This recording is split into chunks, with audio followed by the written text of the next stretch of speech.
তো অনেক প্রিয় দর্শকবৃন্দ, আমরা আজকে উপস্থিত হয়েছি চারার সমুদ্রে। আপনারা দেখতে পাচ্ছেন আমার পিছনে এত সুন্দর কপির চারা। এই চারাগুলো মূলত করা হয় মাটিবিহীন। আমরা মূলত কোকোপিট দ্বারা চারা করে থাকি। আপনি দেখেন এই চারাটা কত সুন্দর সন্নিবেশিত।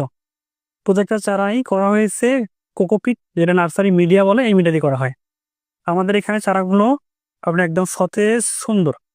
এই চারাগুলো আসলে কেন করা হয়? অনেকে প্রশ্ন করে আসলে আমরা চারা করি কেন?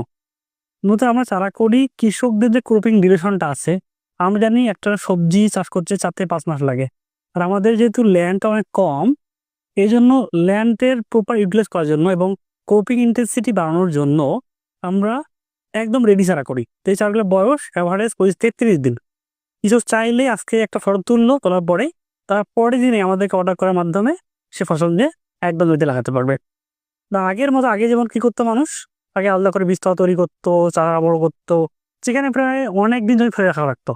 সেই জমি ফেলে রাখা থেকে আমাদের উত্তরণের জন্য আমরা মূলত এই চারাগুলো তৈরি করি। আপনি দেখতে পাচ্ছেন এই চারাগুলো কত সুন্দরভাবে সাজানো। এই যে চারাটা, এগুলোর মতো দিনের রাতের চারা, কলার চারা এগুলো। আমার পিছনে আছে আদার চারা, এবং আপনি দেখতে পাচ্ছেন আমাদের এই পুরো সিস্টেমটা, এর মতো একটা নেট হাউস। এই নেট হাউসের মাধ্যমে আমরা অতিরিক্ত যে গরম আছে, গরমটা ঠেকিয়ে আমরা এই চারাগুলো উৎপাদন করি।